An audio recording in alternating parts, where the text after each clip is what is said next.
La vie, c'est comme une boîte de chocolat. Shut up! Oh, Nelly, look at this. You do know the difference. Voilà exactement ce que j'aimais. I'm not a complicated man. I like cinema. Bonjour à toutes et à tous, auditeurs et auditrices, vous écoutez le 7ème œil, un podcast cinéma dans lequel on décortique chaque mois une question autour d'un thème précis. Aujourd'hui, on vous parle de l'enfermement. Le mois dernier, on vous parlait du paranormal, et cette fois-ci, on va vous parler plus précisément de la prison. Et comme d'habitude, je suis en très très bonne compagnie puisque je suis avec Gauvin. Comment ça va, Gauvin ? Ça va très bien et toi ? Eh ben écoute, ça va nickel. Et toi, Dorian, comment ça va ? Ça va ? Ok, parle Ça pas a l'air en même temps, d'aller. moi, du coup. Oui. Ça va la forme ? Ça va et toi ? Ok, nickel. Bah moi, ça va. Tu l'as déjà dit ? Ouais, j'ai déjà dit. Oui. Faut vraiment faire cette blague à chaque épisode. Yes.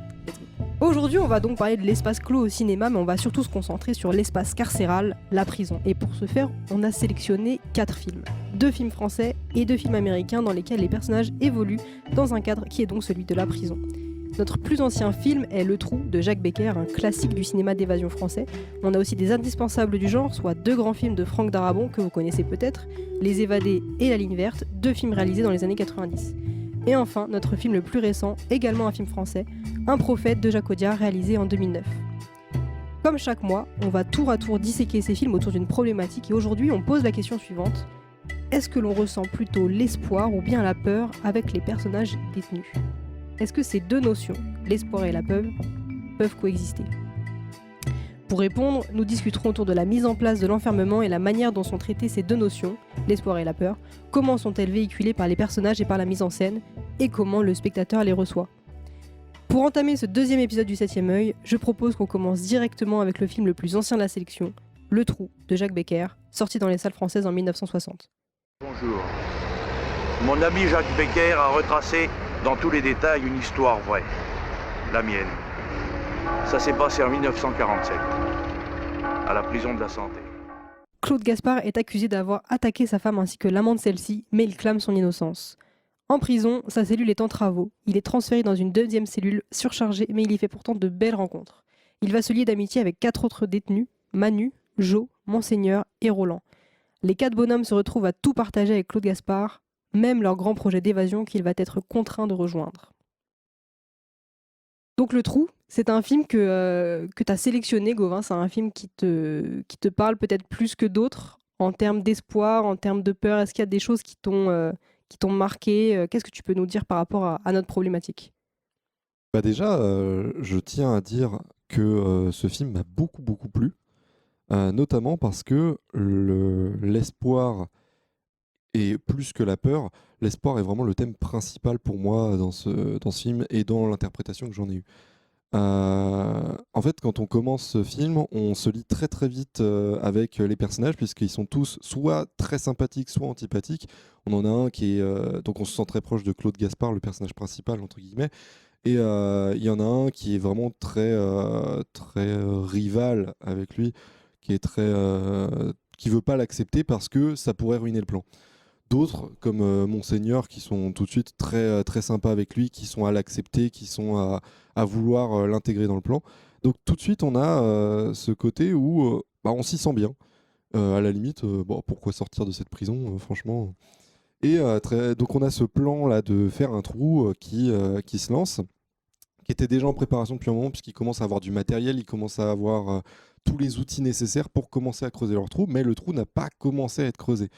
Donc, en fait, la première étape, c'est celle qui fait le plus peur du film, c'est essayer de creuser un trou dans cette cellule. Donc, plus tard, quand ils arriveront dans des tunnels et compagnie, c'est moins inquiétant, je trouve. Mais là, ce moment-là, il terrifie parce qu'on a vraiment le bruit insupportable de morceaux de fer qu'on frappe contre le sol, avec en plus une phrase d'un des détenus, dont je ne sais plus lequel, qui est vraiment en mode il faut qu'on fasse du bruit. On va pas faire autrement parce que déjà ça va prendre plus de temps et puis ce sera encore plus cramé s'il y a un petit son qui est imperceptible. Mais justement, il dit le bruit va nous sauver. C'est justement ça, le bruit. vraiment, le bruit, parce qu'il y a tout le bruit ambiant aussi des personnes qui travaillent autour, puisque dans cette prison, il y a des gens qui travaillent et compagnie. Donc ils veulent se mêler à ce bruit-là et faire un boucan, mais monstre. Et c'est terrifiant en fait. Vraiment, cette scène-là, tu te dis à n'importe quel moment, ils peuvent être cramés. Enfin, c'est tellement énorme le bruit assourdissant qu'ils font. En plus avec les micros de l'époque, puisque le film du coup est 1960 si je me trompe pas. C'est ça. Et donc avec les micros de l'époque, on a un son qui est presque saturé, qui est presque inaudible en fait. Enfin, inaudible dans le sens qui fait vraiment mal aux oreilles. Et en plus de ça, leurs outils sont pas adaptés, c'est des pieds de lit. Enfin, ils ont fait ça, ils ont bricolé comme ils pouvaient. Et ils y arrivent. Ils arrivent à creuser leur trou, ils arrivent en faisant beaucoup de bruit à le faire. Et là, je trouve qu'à partir du moment où ils arrivent dans les souterrains, on se repose. Vraiment, on décompresse de ouf. Et Il faut peut-être juste préciser, Ouais. c'est que si le bruit les sauve, parce que ça peut paraître un peu incohérent comme ça, c'est aussi parce qu'il y a des travaux dans la prison, et donc il y a Ouais. déjà du bruit de base de manière quotidienne. Donc, Ouais, j'avais pas vu ça comme ça, mais c'est vrai, ouais, t'as raison. Moi, je pensais surtout parce que la prison est bruyante. À cause oui, de aussi ça. de manière Mais, générale, mais mais là, ouais, bien sûr. Donc c'est vraiment. À ce moment-là, quand ils arrivent dans les tunnels, on se repose. Je trouve qu'il y a ce côté, on décompresse vraiment. Et la peur s'en va, alors que pourtant, c'est quand même très dangereux ce qui se passe en dessous, parce que quand ils arrivent à limer les petits barreaux, qu'ils arrivent à se glisser, à arriver dans la partie où, en fait, ici, des personnes circulent, des personnes se déplacent, des gardes, etc. Et qui ils se cachent derrière un poteau pour esquiver deux gardes qui passent, c'est. Ouais, ça fout un peu les poils, mais c'est quand même bien moins effrayant que ce qu'il y a au début. Et en fait, je trouve qu'à partir de ce moment-là du film, on, on commence à avoir vraiment de l'espoir, et ça monte petit à petit, jusqu'au moment où ils arrivent sur, alors je sais plus quel matériau c'est, mais peut-être du béton armé ou je sais plus quoi. Il y a un moment, ils arrivent dans un tunnel dans les égouts, et il y a un mur qui est en ciment, un Ouais, mur ils qui est doivent le en... contourner, ouais, c'est C'est ça, ils sont Oui. obligés de contourner le mur qui est bien trop dur, et je Ouais. crois que c'est du béton armé, enfin, Ouais, quelque chose de très solide comme ça. Là, j'avoue que à ce moment-là, on a cette perte un petit peu parce qu'on n'arrête pas de nous répéter qu'il faut faire vite, que le plan il doit se faire vite pour une raison qui, je pense, est qu'ils cachent leur planque avec un travail qu'ils sont censés faire tous les jours et qui, du coup, cette pile diminue jour après jour et qu'un jour, quand la pile sera vide, ils pourront plus cacher leur trou. Donc, je pense qu'il y a ce côté-là où il faut aller vite pour ça. Après, je sais pas, dites-moi si je me trompe. mais non, mais je pense que tu as raison. Je pense qu'il y a de ça. Je pense que c'est la raison majeure. Donc, un peu inquiétant, mais on reste quand même dans une idée où juste derrière ce tunnel-là, après, c'est sauvé, quoi. Après, une fois qu'ils ont creusé ce mur-là, ils y arriveront. Petite angoisse quand ils le creusent à un moment, puisqu'ils se retrouvent à remonter à la dernière minute avant que les gardes n'arrivent, et ils se décident d'inventer un sablier. Ce moment était très cool, où ils décident de récupérer 2 fioles en verre et du sable pour se faire un sablier, pour pouvoir justement ne plus se perdre dans le temps où ils sont dans les tunnels. Donc encore une fois, ils ont des très bonnes idées, ce qui nous inquiète pas, et on sent qu'ils sont préparés, et leur plan est sûr. Et périscope aussi avec la lame de Ouais, verre sur avec la la brosse à petite dents lame, pour pour pouvoir pouvoir surveiller voir les à gardes. travers la serrure. Ouais, c'est pas mal ça- ça aussi. Bah, tu sens qu'en fait, ils sont vraiment calés, quoi. Ouais, ils sont forts, ils sont chauds. De toute façon, t'as, je sais plus quel personnage, peut-être Roland, qui s'est déjà évadé de 3 prisons Ouais, il me au semble. préalable. Ils sont chauds les Et Roland, qui est le personnage d'ailleurs qui raconte au début que le film est une histoire vraie et que c'est tiré de son histoire à lui. Donc Ouais, bien l'acteur Mm. est aussi un ex-détenu et qui a vécu ce que le film nous raconte. ouais, puisque ce film, du coup, pour faire un petit aparté, est une adaptation d'un livre qui est une histoire vraie, enfin qui est adapté d'une histoire vraie. Donc on a quand même beaucoup de vrai dans ce film. Et du coup, ce premier coup de pression qui est rattrapé grâce à ce sablier. Deuxième coup de pression quand, en creusant le trou, l'un des prisonniers qui, lui, n'a pas envie de s'échapper se retrouve sous des débris. Il se fait ébouler sur la gueule, surtout sur les débris. Un peu inquiétant parce qu'on se dit que s'il meurt, c'est cramé. Enfin, il va y avoir un détenu en moins dans la cellule ce soir, quoi. Donc, enfin, demain matin plutôt. Donc, ça fait un peu peur, mais il s'en sort et le trou, la nuit d'après, est creusé. Et ils sortent, il y a un peu un moment de respiration encore, un deuxième moment où on décompresse, quand ils passent par la bouche d'égout, qui sortent leur tête et qui sont en dehors de la prison et qui voient la prison un petit peu plus loin. Là encore une fois, comme si on était en apnée depuis plus tôt, ça y est, on respire. Gros espoir.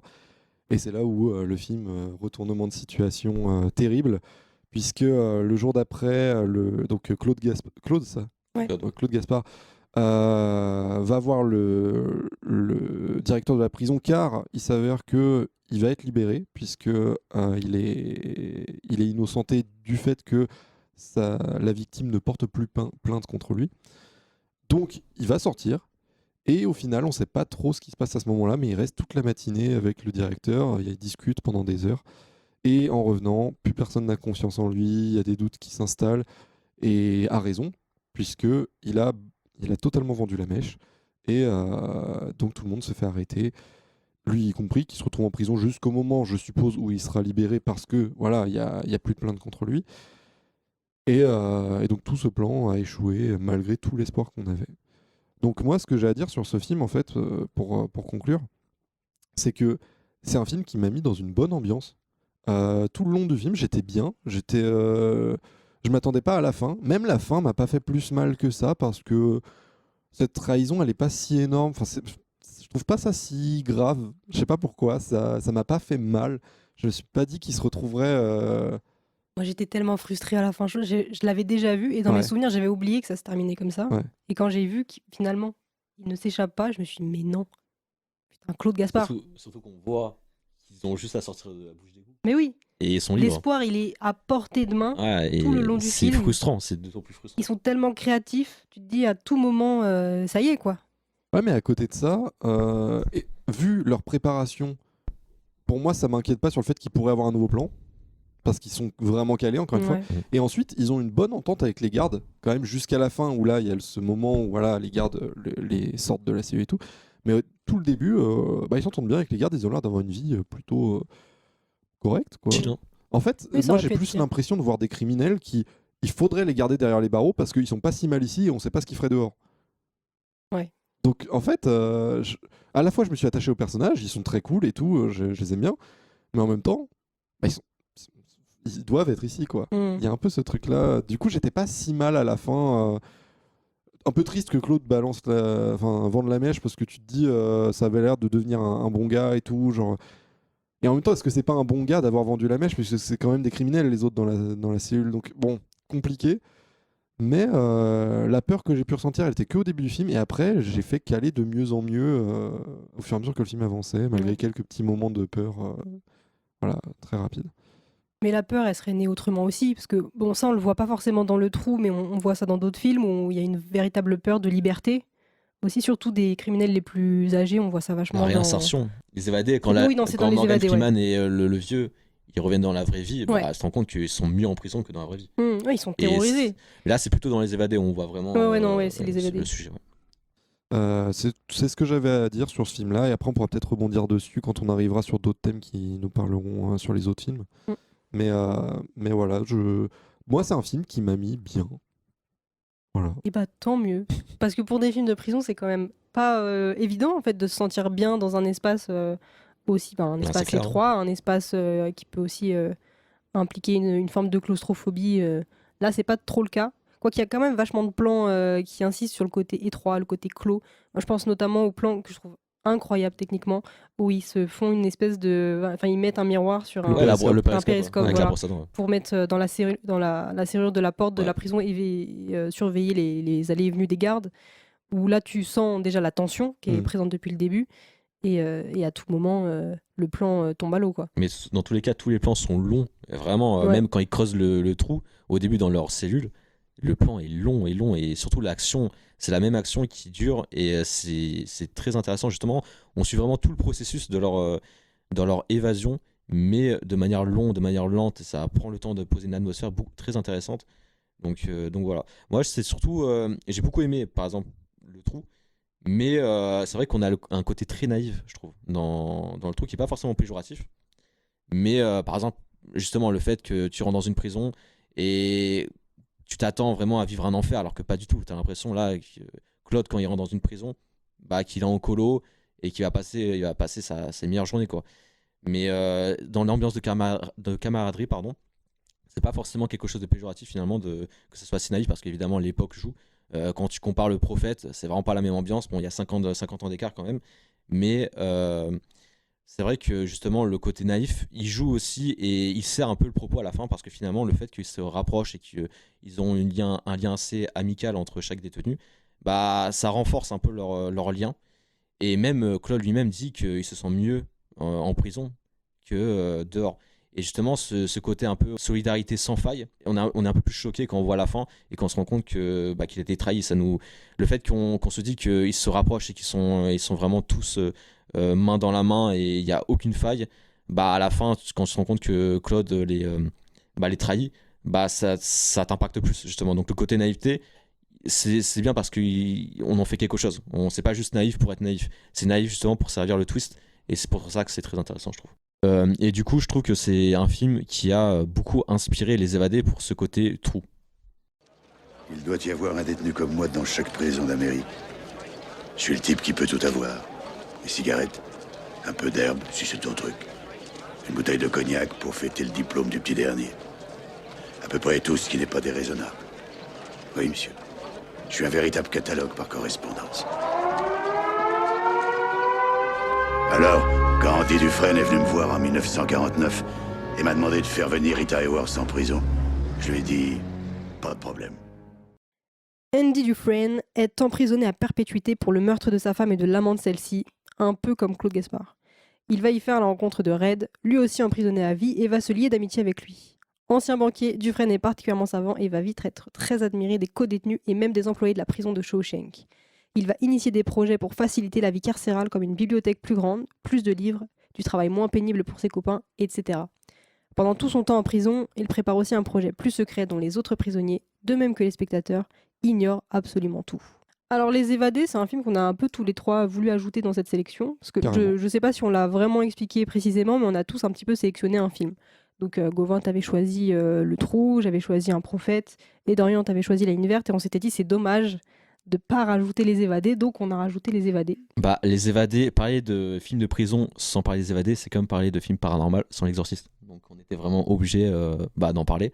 Les Évadés, je pense que dans la tête des gens, c'est vraiment considéré comme le chef-d'œuvre. Même on va sur le classement IMDb et il est souvent en tête. Je sais même pas si c'est lui numéro 1, mais c'est vraiment un film qui est vraiment très apprécié et qui est vraiment chef-d'œuvre. Parce que moi, je préfère moins quand même que La Ligne Verte, mais Les Évadés restent quand même un très grand morceau. À la différence du Trou, Les Évadés, là, on nous montre vraiment l'enfer de la prison. C'est-à-dire que là, Andy, quand il rentre en prison, rentre dans la prison, il sait qu'il va passer un mauvais moment et on nous présente la prison comme quelque chose d'horrifique, vraiment. Même au début, les anciens détenus, ils font un pari pour savoir lequel va craquer en premier. Donc c'est vraiment pour dire que là, c'est pas que dans Le Trou on a un côté naïf, là on a vraiment le côté très brut de la prison. Et on a justement le point de vue de Morgan Freeman qui est pour moi le meilleur second rôle de tous les temps et qui a quasiment fait toujours le second rôle. Là, il a fait $1 000 000 Baby, Seven, Impitoyable, et là, dans Les Évadés, c'est lui qui narre, comme dans $1 000 000 Baby aussi, je crois, et il narre un peu l'histoire de l'espoir, l'histoire d'Andy Dufresne.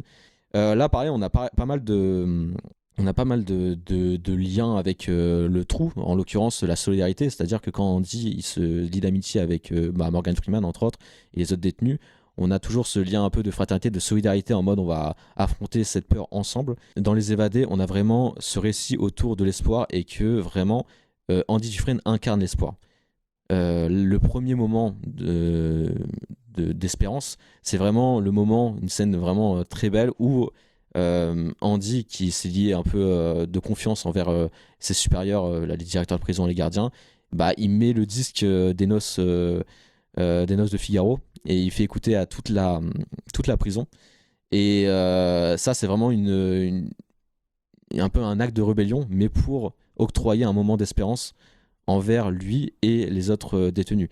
Donc là, on a le premier espoir et on va se rendre compte qu'en fait, tous les moments d'espoir vont venir de ce personnage. C'est lui qui va créer la bibliothèque, c'est lui qui va réussir à accompagner certains détenus pour qu'ils passent le bac. On nous parle de la réinsertion, qui est vraiment, parmi ces 4 films, le sujet le plus abordé et très important. C'est-à-dire que on se rend compte que c'est dur pour ces gens-là de se réinsérer dans la vie et ils ont limite plus peur de vivre en dehors qu'à l'intérieur de la prison. Donc c'est pour ça, c'est très intéressant. Et justement, je trouve que c'est très poétique, le personnage d'Andy, parce que autre que Morgan Freeman raconte l'espoir, c'est que vraiment c'est vraiment, on raconte l'histoire d'Andy, mais on raconte aussi l'histoire de l'espoir en fait, et c'est ça qui est très intéressant.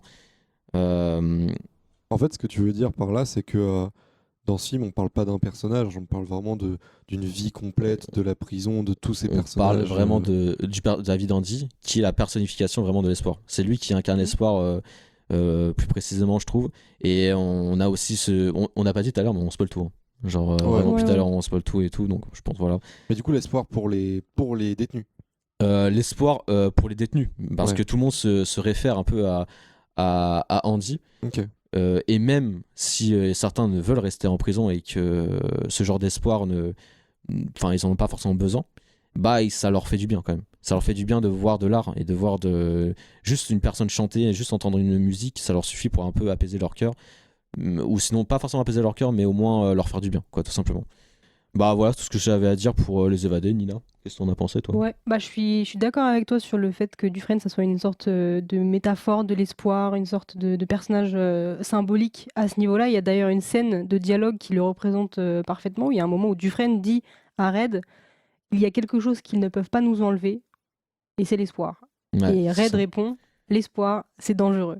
Ouais, c'est vrai. Et ça représente absolument toute la relation des deux personnages, où il y a une véritable oscillation, dans le film, entre espoir et désespoir, où tu as tous ces moments où Red va passer devant, je sais pas exactement comment on appelle ça, mais devant une espèce de jury de personnes qui va Ouais, c'est ça, décider jury, s'il ouais. peut, voilà, s'il peut sortir de prison ou pas. Et à 3 reprises, on le rejette alors qu'il donne tout pour dire qu'il a changé, que c'est un autre homme, etc. Mais c'est limite, c'est punitif en fait. Au début, il dit bah, que c'est bon, il est prêt à partir. Mais du coup, il dit bah non, tu restes. Et à la fin, quand il dit bah en fait, je m'en fous de votre décision, Ouais. bah c'est là où ils le font partir. C'est comme une punition. C'est comme si par exemple, bah ok, tu veux partir, bah on va vraiment te mettre en prison et tu vas te réinsérer. Et c'est horrible un peu comme manière de faire. Comme si on le poussait à bout, Ouais, jusqu'à ce exactement. qu'il a plus d'énergie pour se défendre. Bah, À ce comme moment-là, on le laisse sortir et c'est le moment, en fait, c'est trop tard. Bah, Parce comme, qu'il le peut premier plus se réinsérer. détenu, comme le premier détenu, le vieux là, je sais Ouais, plus comment il Brooks. s'appelle.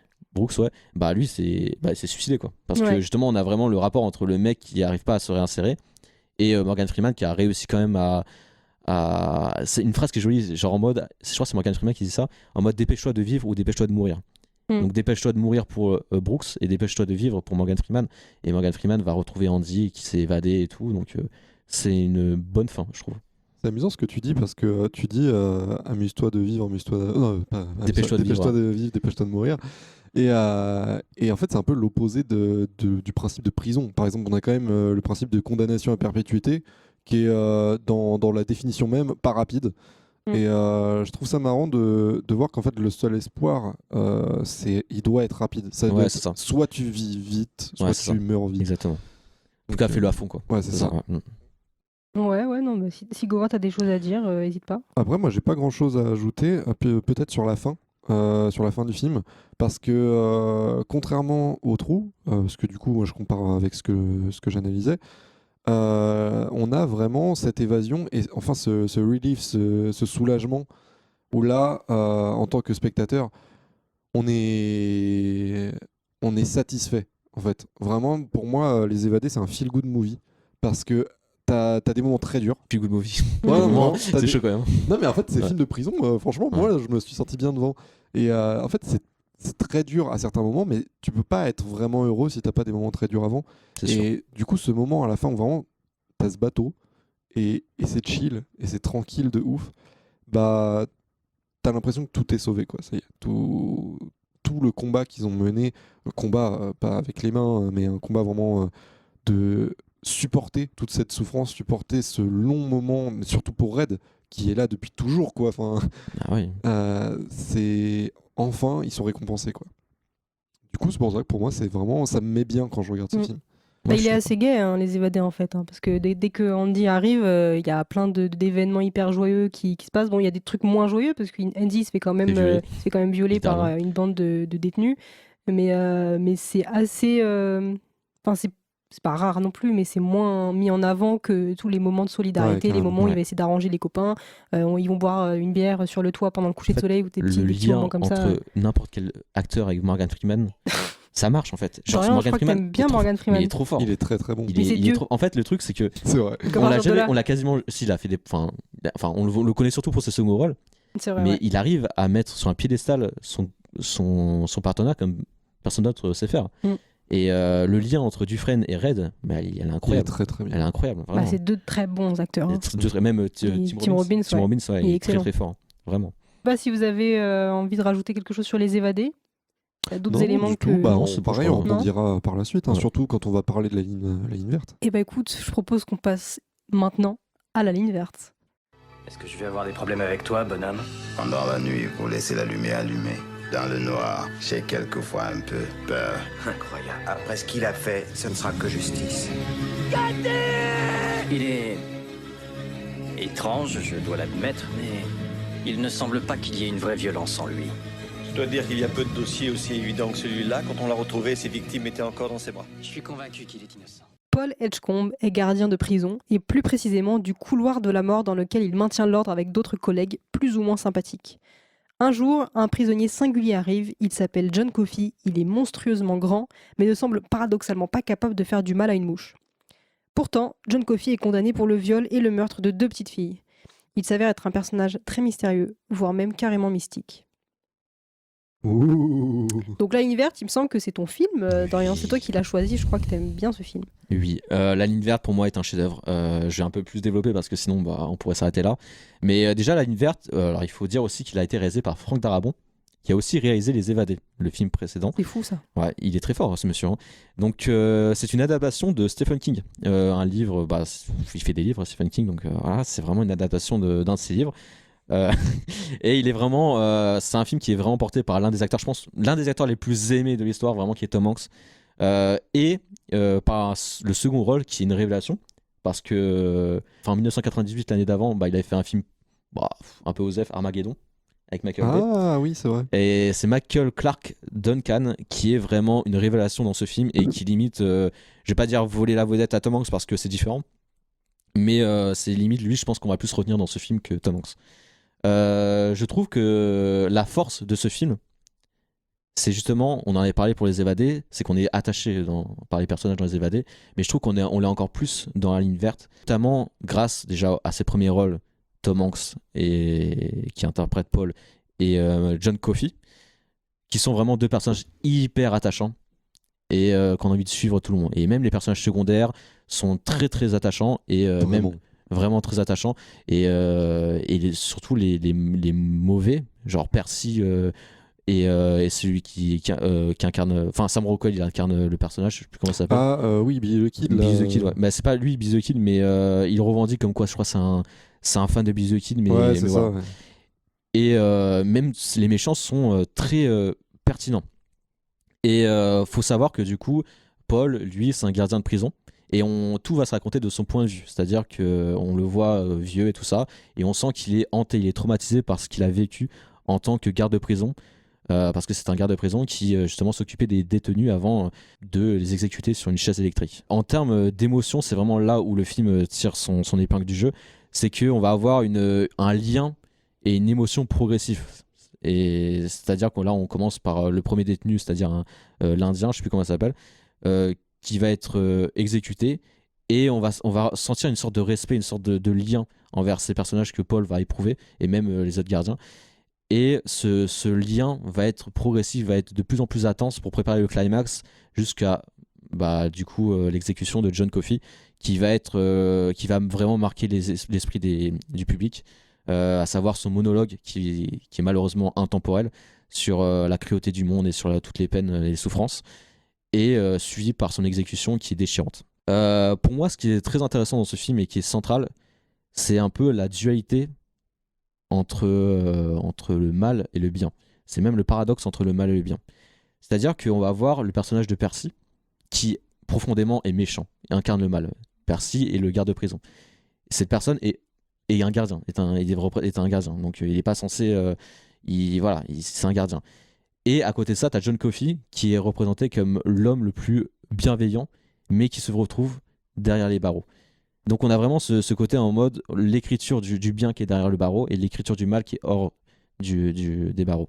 Et ça va être accentué, cette dualité, ce paradoxe entre la dualité va être accentué justement avec Mr. Jingle, qui est une petite souris qui est une sorte d'animal de compagnie qui va un peu justement porter compagnie à Delacroix, qui est un autre détenu, qui va un peu prêter réconfort. Et au moment où Delacroix va se faire exécuter, il y a un certain espoir envers cette souris, parce qu'on dit oui, il y a une ville qui s'appelle Souriville, t'inquiète pas, la souris va vivre et tout ça, nanana, il y a aucun problème, elle va vivre heureuse. Et Delacroix, il a un espoir, il a peur, parce qu'il a peur de la prison, il a peur de mourir, mais il y a un espoir du fait que sa souris va être heureuse. Et là, juste après, Percy écrase sa souris. C'est marrant parce que tu parlais de la naïveté du trou tout à l'heure. Ouais. Et il y a ça Il y vachement a dans cette l'univers naïveté envers les détenus, ouais. Ouais. Bah, envers surtout Delacroix, je trouve. Delacroix et John Coffey aussi, qui est John quand même un Coffey, grand il est enfant. trop enfant, un peu naïf, exactement. Ouais, exactement. Bah, t'as un peu l'impression que tous ils vont avoir leur dernière volonté gratuitement offerte par du coup Tom Hanks et c'est ses ça. autres collègues. Quoi. Exactement. Et parce qu'on se lie d'amitié, surtout aux détenus, hein. Même si on est sur le point de vue on est même du point de vue des prisonniers comme des détenus. Non, on est du point de vue des détenus comme des gardiens, ouais, pardon. Et justement, on accentue cette dualité, ce paradoxe des dualités entre le bien et du mal. Percy écrase la souris, il écrase l'espoir. Et justement, là où Percy est un garde de prison et est censé incarner le bien, bah là, c'est le mal. Et à côté de ça, t'as John Coffey, qui est derrière les barreaux, qui est censé incarner le mal parce qu'il est quand même accusé. Il est même reconnu d'accusation pour meurtre, même si évidemment il n'est pas, c'est une injustice. Et bah, John Coffey va prendre la souris et va lui redonner vie. Donc là, il y a un espoir, et justement, le mal, un peu le prisonnier, va redonner vie à cet espoir. Et c'est pour ça, c'est très intéressant ce genre de dualité. Pour moi, c'est vraiment central. Après, tu parles de dualité, mais même plus que ça. Moi, je vois un côté très religieux, très biblique de. Du coup, c'est John Coffey qui va sur la croix, en fait. Ouais, c'est un peu une divinité. Que ça serait pas un peu un prophète? Oh, pas mal. Vu. Un peu tôt, la transition, un peu tôt. Mais dans l'idée, je pense que vraiment, il est même dans les yeux de Paul, on a vraiment l'impression en mode... t'es vraiment un don de Dieu. Genre, comment je peux faire partie de cette injustice? Comment je peux t'exécuter? C'est compliqué. Et ouais, pour moi, cette scène en larmes de John Coffey qui en peut plus. Et je trouve que justement, en parlant de l'espoir, on a vraiment un exemple de l'espoir et un contre-exemple de l'espoir. C'est-à-dire qu'on a vraiment ce côté en mode, on se rend compte que John Coffey est victime d'une injustice, et que Tom Hanks, ça va au-delà de juste le respect. C'est vraiment lié d'affection envers ce détenu, et il décide, il lui propose de pouvoir partir. Mais du coup là, il y a un espoir. Il y a un espoir en mode, tu peux partir, la grille est ouverte. Ouais, il a envie. Il a envie, bien sûr, il a envie de le laisser partir, mais John Coffey ne veut pas partir. Donc tu as un contre-exemple de l'espoir. John Coffey refuse l'espoir et préfère se faire électrocuter. Et voilà, tout simplement parce que justement, le don de John Coffey, c'est justement de guérir la souffrance en justement l'absorbant. Et donc du coup, en faisant ça, évidemment, en aspirant toute cette souffrance, ça lui fait du mal, ça lui fait beaucoup de mal, et il en peut plus parce qu'il a sauvé des vies, mais lui, il en empathie à côté. Donc c'est un peu ce ras-le-bol, et on a un peu ce côté fantastique, parce qu'on reste sur du Stephen King, c'est pas de l'horreur, mais c'est du fantastique. C'est du réalisme magique. Exactement. Sur vraiment la personnification du mal, c'est un peu des sortes de particules de mouches qui sortent de la bouche de. J'ai l'impression de voir des John cendres, Coffey. moi. Ouais, je sais pas. C'est pas clair, mais je me suis posé la question aussi. Des Ouais. particules, j'en sais rien. Au départ, je pensais aussi à des mouches, mais c'est vrai qu'après, elles ont tendance à retomber sur les vêtements. À un moment, Oui, même donc ils plus des s'époussettent comme des cendres, quoi. Ouais. Ce Plus qui des serait cendres. logique, quoi. Ouais, plus logique par rapport à. Ça a l'air un peu vivant, et en même temps, Ouais. c'est pas vraiment Mais c'est. figuratif. C'est ouais. un petit peu entre les deux. Mais tout ça pour dire que. Un peu paranormal aussi. On aurait pu le mettre dans le thème du mois précédent, presque. Paranormal, mais même film de monstre. Parce que Ouais, c'est aussi. vraiment un personnage, c'est une entité en soi. Ouais. Et justement, je trouve que pour la notion de peur, l'univers a pas prend un contre-pied, mais diffère un peu des trois autres films, parce que là, on n'a pas le même genre de peur. Dans le sens où, dans Le Trou, dans Les Évadés et dans Un Prophète, on a vraiment ce côté de peur, mais parce que tu dois survivre dans la prison et que tu vas devoir attendre longtemps.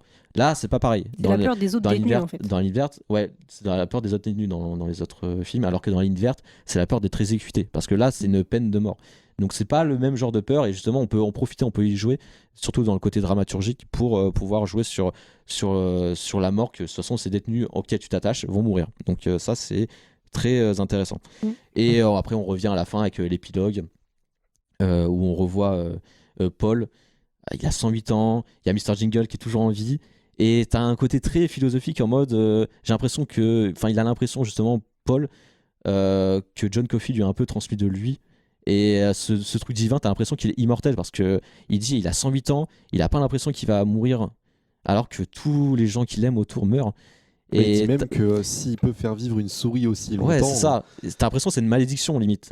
C'est un peu une sorte de malédiction.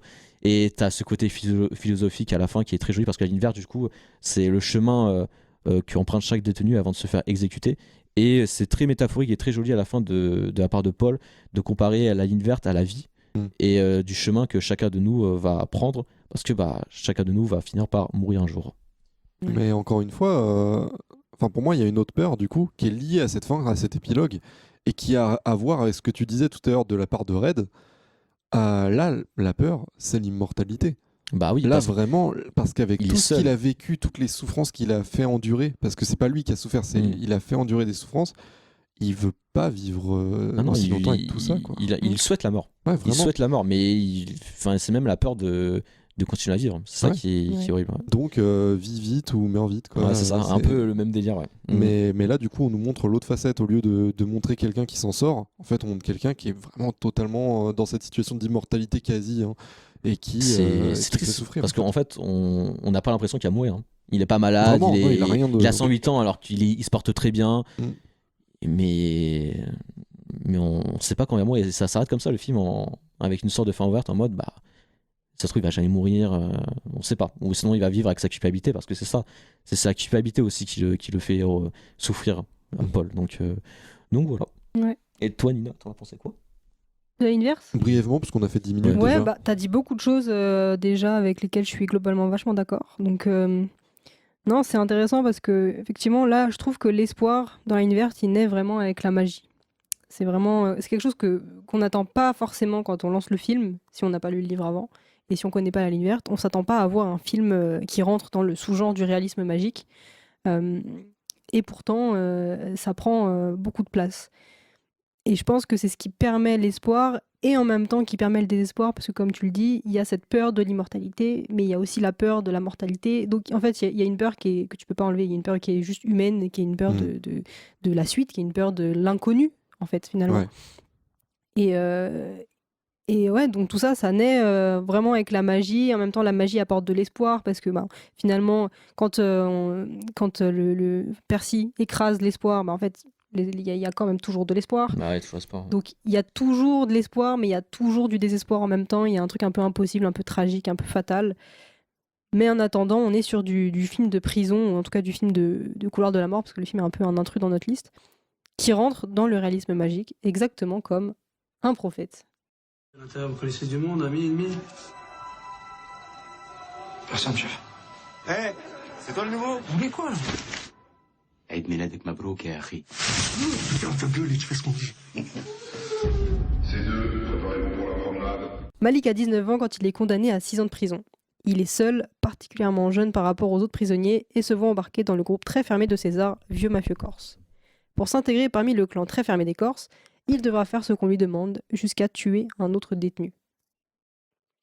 Alors un prophète, c'était un film que j'avais envie d'ajouter à notre corpus, parce que c'est un film que j'ai vu il y a un petit moment, il y a 1 an ou 2, et qui m'avait vachement marqué, déjà de par la performance de Tahar Rahim, qui est un acteur que j'aime beaucoup, que je trouve pas forcément dans son meilleur rôle non plus dans Un prophète, c'est pas le film auquel je pense quand on évoque Tahar Rahim, mais c'est quand même, je trouve, un personnage hyper intéressant. C'est un personnage dans lequel c'est assez facile de s'identifier, en fait. Un peu creux, en fait. Hein. Bah, désolé, j'ai pas beaucoup aimé. Gauvin le n'a pas film. beaucoup aimé Un prophète, mais Gauvin, il a besoin de voir de la magie, il a besoin de voir des trucs. Il y avait de la magie, c'est pas le C'est vrai, sujet. oui, c'est vrai qu'il y a de la magie. Non, Mais Un prophète, c'est le film le plus âpre de notre sélection, le plus sombre, peut-être le plus réaliste, malgré la présence de la magie, qui est présente peut-être aussi de manière plus discrète que dans la ligne verte. Et encore. Ouais, enfin c'est des moments très courts en fait. C'est des moments très courts, mais qui sont très très expressifs. hein. Mais ils sont vachement impactants parce que le film est hyper réaliste. Ouais, vraiment. Il est très réaliste et c'est trop bien, vraiment. Toi t'as aimé, Ah, Un prophète. Au début, j'ai vu une première fois, j'ai pas trop, justement, ce côté un peu trop réaliste. Ouais, faut rentrer dedans. Ouais, je suis pas rentré dans la première fois, mais la deuxième fois, c'était vraiment incroyable, en vrai, je trouve. Et bah tant mieux, tu as raison. Gauvin, tu as tort. Mais je sais que ce film est intéressant et je sais qu'il y a Non, plein mais de choses je à dire rigole. et j'ai trop envie d'écouter ce que tu as à dire. Mais je rigole, mais effectivement, ouais, l'espoir, au début, t'as du mal à le trouver parce qu'on entre dans le film avec beaucoup d'obscurité, puisqu'on rentre dans le film, on sait pas exactement où on est peut-être dans une sorte de de point de vue d'une personne. On a l'impression d'être derrière les yeux de quelqu'un avec les paupières qui se ferment. Enfin, on voit pas bien ce qui se passe, mais en tout cas, tout ce qu'on constate, c'est que c'est très sombre et qu'on rentre dans des ténèbres. Et après, on fait la rencontre de Malik, qui a donc 19 ans, qui est donc très très jeune, enfin qui a à peine l'âge d'entrer dans une prison pour majeurs, et qui se retrouve dans un monde où tu sens qu'il va se faire bouffer, quoi. Et donc très rapidement, il rentre dans des relations qu'il n'a pas envie d'avoir, des relations assez malsaines. Dans les douches, il y a Rayeb qui partage, qui est dans la douche qui est collée à la sienne et qui commence à lui proposer finalement beaucoup d'amour, pas forcément consenti. Donc qui lui propose des relations sexuelles tout simplement, et Malik est pas très chaud, mais finalement il va faire la rencontre de César, donc le chef des Corses, qui va un petit peu l'utiliser, puisque Malik du coup est maghrébin et donc va pouvoir avoir des relations avec les autres maghrébins, parce qu'on est dans une prison, donc il y a énormément de communautarisme. Les Corses sont entre eux, les Arabes sont entre eux, il y a un truc un peu de rejet de la différence, et on reste avec ce qu'on connaît. Et Malik, comme il est très jeune et peut-être un peu naïf aussi d'une certaine manière, César il va en profiter, parce que César c'est un vieux de la vieille, il est là depuis un petit moment, il connaît bien la prison, et il se dit ok, Malik, ça va être bien pratique pour du coup il est tout seul, donc ça va être bien pratique pour infiltrer des groupes qui ne sont pas corses finalement. Et donc César va lui proposer un Malik pour rentrer parmi son groupe très fermé de Corse, et donc contre de la sécurité, va lui proposer donc de tuer un autre détenu qui est Rayeb. Je suis pas très d'accord avec ce que tu dis là, il lui a pas proposé, hein. Il Oui, lui a il lui a un dit petit peu soit imposé, tu le fais, soit tu meurs. Il avait pas le choix. C'est vrai, ouais, Il non, avait il pas le n'avait choix. pas le choix, non, t'as raison. Donc il est contraint de tuer Rayeb. Et donc là, il y a une espèce... en fait, l'espoir n'est toujours pas là à ce moment-là. Vraiment pas. Vraiment pas. On est vraiment sur du désespoir et de la peur et de la terreur de la part de Malik, qui va pas forcément énormément l'exprimer, mais qu'on va quand même ressentir de par la mise en scène très sombre et très, très claustrophobe aussi du film, où Malik va donc s'entraîner, qui sont des scènes très, très violentes avec le rasoir. Ouais. Et il va finir par réussir à tuer Rayeb, et donc là, toujours pas d'espoir. L'espoir met du temps à arriver dans Un Prophète, contrairement à tous nos autres films où on arrive à se raccrocher à quelque chose. Et c'est peut-être aussi pour ça, Gauvin, que tu as eu du mal avec le film, c'est que l'espoir, il est loin, il est difficile. Mais moi, j'ai vu à aucun moment, même à la fin du film, aucun espoir. Il est inenvisageable. Vraiment, pour moi, il y a zéro espoir dans ce film. Zéro. Je trouve on peut trouver de l'espoir par moment, mais notamment par des trucs un peu extérieurs, genre la musique. La musique du film, je trouve, apporte vachement d'espoir par moment. Ouais, mais elle apporte un truc un peu léger. Ouais, par rapport, tu vois, au film qui est vachement. Il y a un côté espoir dans le lourd. sens où il apprend à lire. Il apprend beaucoup. Il y a ça, ouais, il apprend à lire. Pourquoi faire ? Pour devenir un criminel notoire. Ouais, mais au moins, il y a un côté espoir par rapport à tout ce qu'on a à côté. Le fait qu'il apprend à lire, le fait qu'il apprenne le corse aussi. Ouais. L'italien, je sais plus. Non, le corse. Le corse, il y a un côté espoir quand même, parce que tu es quand même dans un truc qui te. Ah, moi, pas du tout. Genre, moi, j'ai l'impression de voir le début d'un film à la Scarface ou au Parrain, en mode on voit le début de quelque chose, ça se crée, ça donne de l'espoir, mais quand t'as un peu de jugeote, tu sais que ça va mal se terminer. Ah, mais dans tous les cas, là mais ça se termine pas mal, il sort de prison quand même. Après le film. Genre après, il va devenir un gros mafieux, il va avoir tous ses copains sous ses ordres, etc. Il va finir comme César et il va se faire buter par un nouveau venu. Le plan de fin, je pense que l'espoir il est très explicite dans le plan de fin. Je sais pas si tu te rappelles. En termes d'espoir, tu veux dire ? En termes de signification, par rapport à tout ce qu'il a vécu. Vas-y, dis-moi en plus. mode, déjà, il sort de prison. Il sort de prison, donc du coup, il est en liberté. Mais on sait qu'il va continuer ses activités. Il y a les 3 voitures derrière lui. Et les 3 voitures, ça a vraiment exprimé la puissance qu'il a engrangée dans toute la prison. Les voitures sortent de la prison, c'est comme toute la puissance que tu as engrangée dans la prison et que tu vas accompagner dehors. Accompagné par aussi Leila Bekti aussi. Qui est sa femme dans la vraie vie. Qui est sa femme dans la vie, qui sont rencontrés justement dans Un Prophète. Ils sont magnifiques. Ils sont magnifiques. Et justement, ce côté en mode assurance. Tu te rappelles quand il est rentré dans la prison, on dirait un gamin de 18 ans, là, il est paumé. Et l'assurance qu'il a quand il sort de prison avec toutes les voitures derrière, le côté puissance et côté pouvoir, il est très très très bien fait. Non, mais pour moi, ça donne aucun espoir. Mais parce que toi, tu vois l'espoir, Gauvin, comme un truc hyper. Un peu manichéen, j'ai l'impression. Genre pour toi.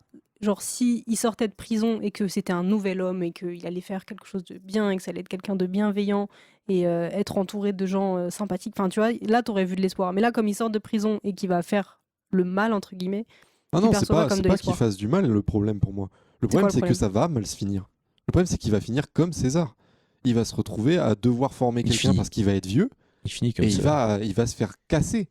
Il finit Et- comme César. Parce que moi, le côté crime ou quoi, je m'en fous. Tu vois, tu peux Moi, je montrer pense n'importe pas. quelle histoire. Je pense pas qu'il va finir comme César. J'ai l'impression qu'il est vachement plus humain. Je sais pas parce que c'est un personnage qui est très difficile à décrypter sur plein de points, mais en même temps. Mais c'est le monde de la criminalité. Dans tous les films, on te montre que ça Ouais, finit mais- mal.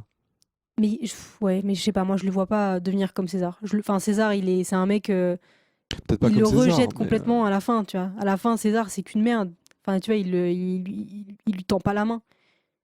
Ouais, Mais et en peut-être même que, temps, oui, peut-être que c'est moi, aussi une franchement, manière je de le vois prendre sa totalement. place aussi, je sais Bah pas. ouais, c'est ça. Pour moi, c'est juste c'est le peut-être très nouveau petit significatif, lion César qui aussi. se bat contre Bah le justement, gros lion. je voulais en et- parler de ça, ce Ouais. côté un peu mouton qui devient un loup et loup qui devient un lion. Ouais, c'est ça. C'est vraiment, tu deviens un mouton, Ouais. tu deviens un loup parce que t'es obligé d'être comme les autres pour survivre, et après tu deviens le lion en mode tu détruis la personne qui a fait de toi un loup. C'est ça. Il se prend une branlée, le César devant lui. Là, tu te rends compte en mode, ok, tu m'as mené la vie dure, tu m'as certes protégé, mais maintenant c'est moi le plus fort, c'est moi qui décide. Ouais, mais Puis même question de respect, genre Ouais. pour moi, dans le monde de la criminalité style mafieuse comme Mhm. celle-ci, tu peux pas juste dire c'est moi le chef. Il faut vaincre le précédent chef. Bien C'est sûr. comme ça. Et du coup, C'est un côté très animal. Hein. Ouais, mais C'est la clairement. jungle, hein, c'est vraiment un côté animal. Et ça va se finir comme ça pour lui parce que c'est le chef et que forcément il y aura un nouveau chef plus tard parce qu'il va Mais vieillir. à la et- différence de César, lui, il a des responsabilités familiales maintenant qu'il sort de prison. Il doit s'occuper de la femme de son pote qui est. T'as vu comment il considère son frère? Il le traite comme la pire merde alors que c'était son frère jusque-là. Ouais, Moi, je vois pas du tout d'espoir. Un espoir sur le court terme, oui, comme dans toutes les histoires de criminels, il va finir riche, il va avoir tout ce qu'il veut, etc. Super. Mais il y a un après. En fait, pour Oui, dire c'est à vrai. quel Mais en fait, point moi, je pense pas à l'après. Je vois juste. c'est Il que de la sort de peur. prison C'est et que de donc la peur. l'espoir est là C'est parce que de la peur. que- Mais même quand il sort de prison, là, au bout d'une heure de film, où on est que dans la prison, au bout d'une heure de film, il sort enfin. Et il est pas libre. Hein. Non, clairement même pas. s'il est dehors, il est toujours oppressé parce que César lui Oui. demande de faire. Et même justement, Ouais. c'est le jour où il peut être libre, où il peut avoir l'espoir, où il peut faire ce qu'il veut. Bah non, si tu veux pas ce que tu veux, t'es à moi, tu m'appartiens et tu vas faire ce que j'ai envie de faire. Donc c'est vraiment en termes d'espoir, c'est que de la peur en fait. Hein. Ouais, C'est non, vraiment mais que de vous la avez raison en fait. Vous avez raison, mais en fait, ça me saoule parce que moi, je voyais vraiment le film comme une sorte de. En fait, il n'y a pas d'espoir, mais l'espoir arrive par morceaux. Et en fait, à la fin, l'espoir est là parce qu'il sort de prison et parce que. En fait, c'est- Peut-être qu'il va continuer les c'est pas vraiment affaires l'espoir, criminelles. c'est mais- juste qu'en fait il apprend à vivre. Parce qu'il a 18 ans, Ouais, mais en fait, il est c'est la éduqué. prise de confiance en lui que Ouais. peut-être que je lis comme de l'espoir. Peut-être. Tu vois, parce qu'au début, voilà, il a peur de tout et donc le moindre main tendue, il va la saisir ou alors être contraint de la saisir. Mais à la Il est fin, surtout contraint il a de la plus saisir, besoin. il Ouais, fait il est pas- contraint à de la aucun saisir. moment, Oui, il bien fait sûr, un Il a bien pas le sûr. choix, il a pas le choix. Non, il a pas le choix. Mais à la fin, il a le choix. Il a le choix, mais il est tellement endoctriné par ce qu'il a Ouais, vécu bah, la avant. prison l'a détruit. Il a hein. été éduqué. Parce que Mm. c'est un gamin, il a été éduqué dans la prison. Donc Ouais.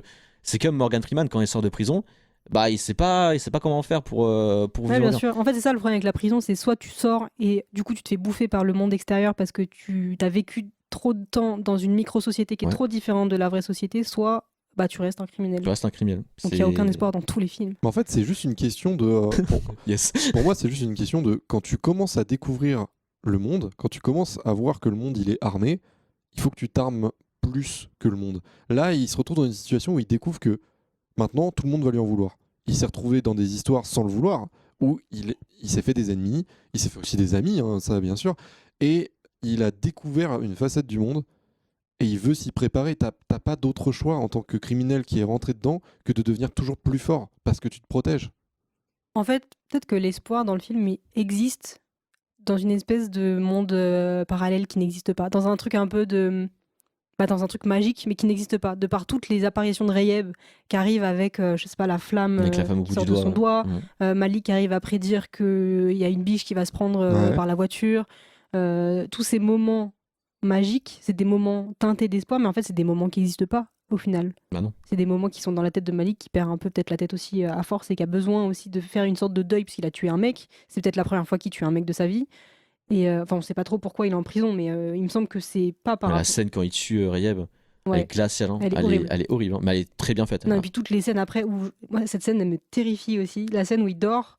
et Ouais, t'as Elle est Rayeb à côté, derrière lui. derrière, mais c'est un Oh là jumpscare. là, oui, C'est voilà, horrible. c'est un film Avec C'était les yeux terrifiant. ouverts, là. C'est horrible. Elle est horrible cette scène. Horrible.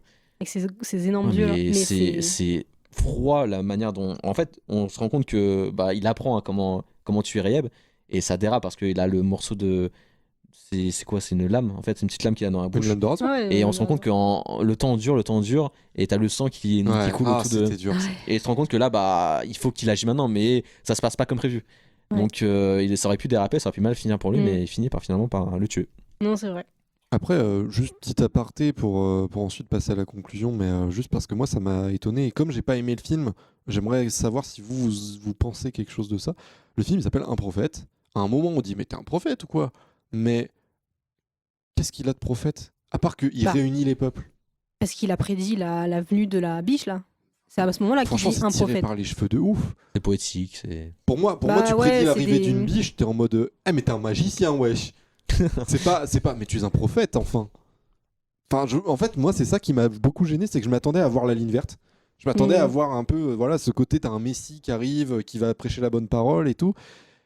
Et en fait, à part qu'il arrive à réunir les peuples sous sa bannière, quoi, en fait. Ouais, non, je suis d'accord, je sais pas. Je pense que c'est hyper subtil aussi. Ouais, c'est que tu peux l'analyser de plein de manières et puis...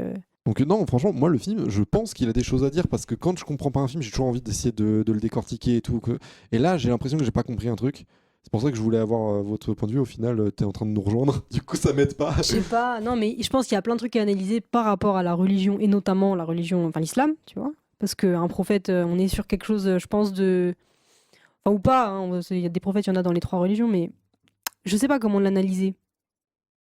Parce que son pote qui meurt là d'un cancer, il est musulman. Ouais. Et il lui enseigne un peu des valeurs, pas que musulmanes, mais des valeurs scolaires aussi toutes bêtes d'apprendre à lire, à écrire, etc.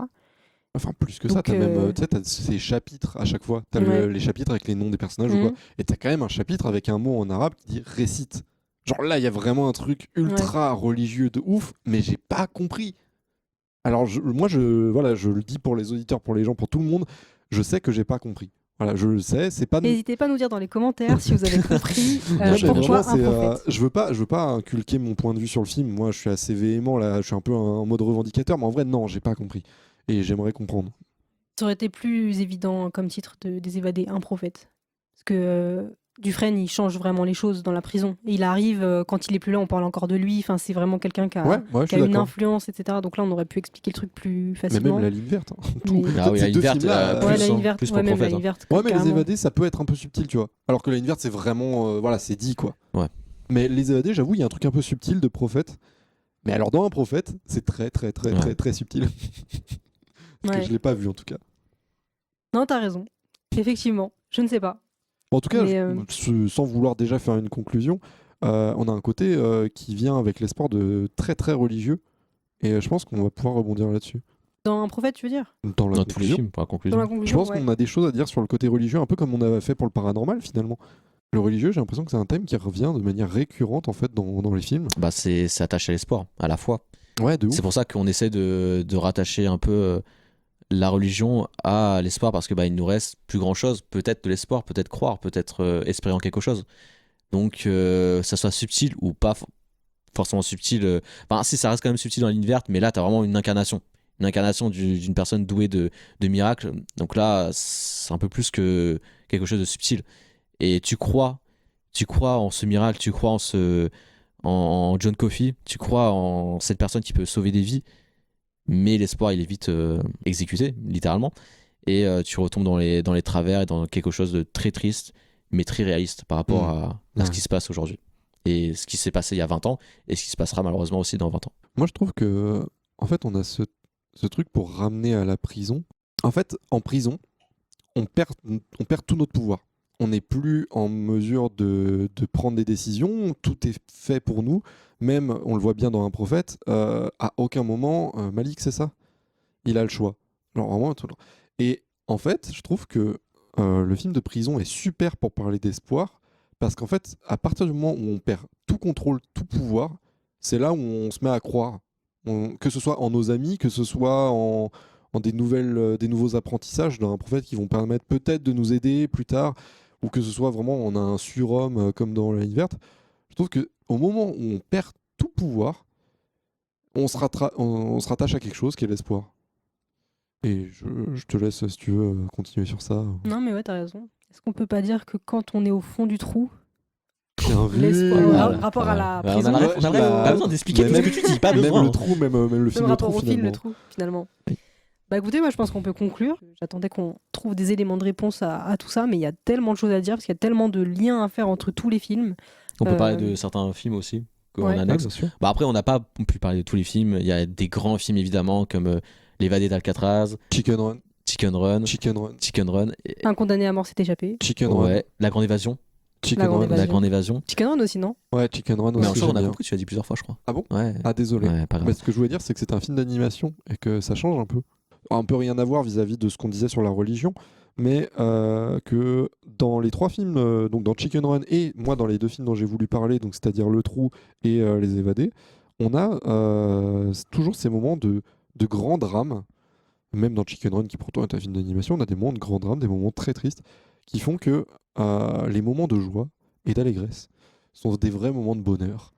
Et je pense qu'on a besoin de ça dans un film de prison, parce que en tant que spectateur, comme on l'a vu dans Un Prophète, parce que moi vraiment j'ai pas apprécié, j'arrive pas à regarder Mais il y en un a film. pourtant des moments de joie. Je les ai pas ressentis. Il y en a pas beaucoup, mais moi je pense à cette scène. C'est pas vraiment une scène de joie, c'est assez mélancolique comme moment, mais ce moment où il a les pieds dans l'eau, il est à Marseille, et qu'il y a juste le soleil qui lui caresse le visage. Enfin, Pendant ça, que il est l'autre est en très. train de se faire sucer en attendant d'aller dans l'avion, Oui, alors que moi bon. j'étais en train de regarder ma montre en Moi, me je disant parle putain, faut juste- qu'ils reviennent vite à la Non. prison. si, vraiment. Non, mais c'est un moment en suspens, un moment de liberté totale, qui est un peu la même, le même espace, enfin l'espace de la plage, qu'à la fin. Liberté Des totale évadés. en disant qu'il doit Enfin, rentrer pas à liberté 19 heures. totale, mais c'est un instant de liberté. Un instant de. Il n'y a plus aucune barrière. Il y a l'horizon à perte de vue. Il a les pieds dans l'eau. Il fait beau, il fait chaud. Ouais, mais il est difficile quand même à entrevoir l'espoir. Il est très difficile. Moi, je le vois. Ok. Ah, bon. franchement, je le moi vois. j'ai juste eu mal. Et c'est pour ça, c'est pour ça que j'ai beaucoup plus de facilité à voir ces 3 films-là qu'un Prophète, parce que c'est dur de pas avoir un seul moment où ça va bien, c'est dur. Après, il y a certains films où la prison est nécessaire. On a par exemple l'exemple d'American History X, où le personnage de Derek, incarné par Edward Norton, de base c'est un nazi et il est radicalisé, vraiment extrémiste, très prononcé. Il a vraiment une croix gammée sur le torse et tout. Et justement, la prison va permettre de le remettre sur le droit chemin. ouais, de le déradicaliser, quoi, tout simplement. Justement, là, on a un côté de la prison qui est vraiment, c'est vraiment de la rédemption. La prison est nécessaire pour pouvoir faire de Derek une personne meilleure. Donc là, on a vraiment l'utilité première d'une prison, à savoir, t'es détenu, t'as fait une connerie, tu réfléchis pour pouvoir plus la refaire et tu repars vraiment en étant un homme meilleur. Là, t'as vraiment le côté prison très terre à terre, mais qui marche très bien dans American History X. Un côté centre de réhabilitation, en fait. Exactement, qui est la fonction première d'une prison. Ah, Donc, centre de détention, hein. Ouais, c'est vrai.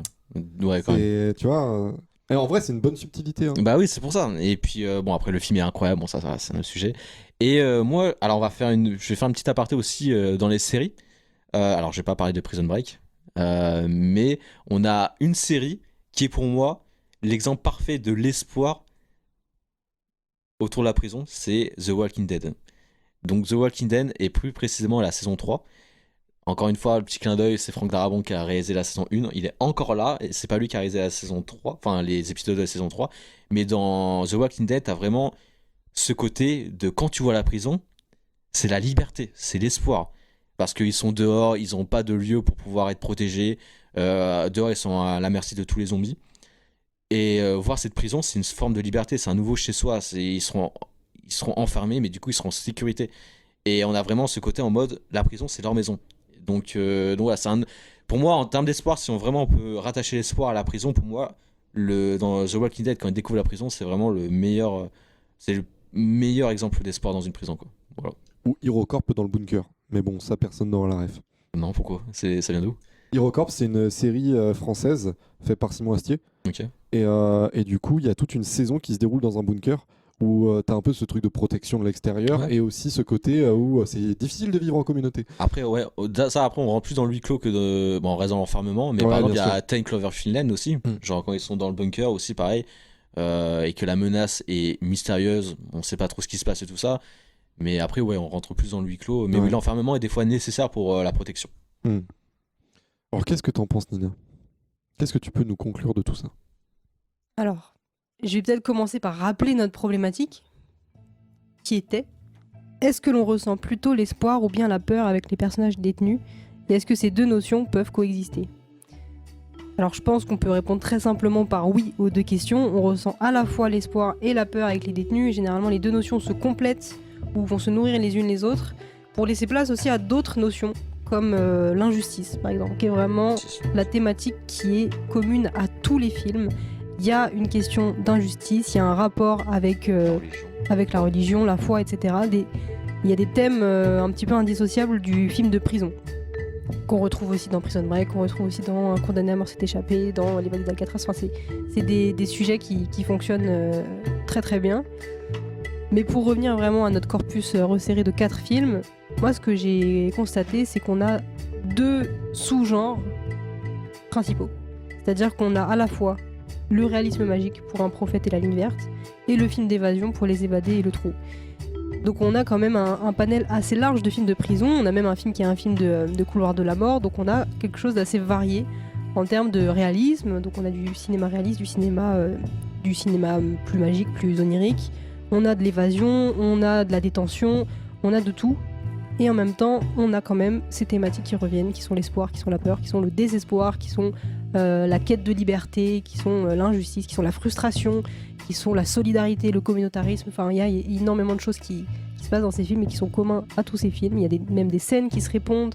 On a vu que Le Trou, ça avait vachement influencé tous les autres films. Donc, je sais pas si vous avez des choses à ajouter. Ouais, moi j'avoue, j'ai un truc sur lequel j'ai envie de rebondir, c'est que tu parles d'espoir, de désespoir et de peur.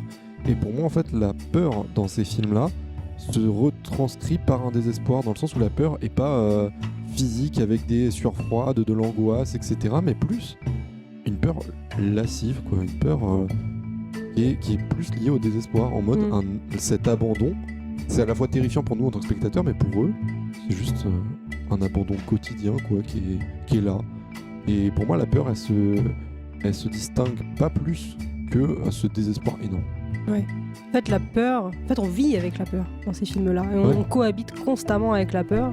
Et encore plus dans La ligne verte, où là, je le vois de ouf, parce que cette immortalité, c'est une peur, certes, mais c'est pas une peur genre qui te fait sauter au plafond. Ouais. C'est une peur de putain, je vais devoir vivre comme ça encore tellement longtemps. En fait, quelque part, l'espoir, c'est un peu apprendre à vivre avec la peur en prison. Dans les films de prison. Ouais. C'est un peu ça qui se passe. Je suis assez d'accord. Et Dorian, toi, t'as quelque chose à ajouter ou pas? Non. T'es assez d'accord avec tout ce qu'on a dit? Ouais. Ok. Et bah écoutez, je pense qu'on peut conclure là-dessus. Et personnellement, j'ai passé un très bon moment avec vous, les copains. Moi aussi. C'était un chouette épisode. Ouais, c'était cool. Vous avez passé un bon moment aussi. On a passé un très bon moment. Et les spectateurs aussi, bien sûr. Oui, on espère que vous avez passé un bon moment aussi. Si vous avez passé un bon moment, n'hésitez pas à le dire dans les commentaires.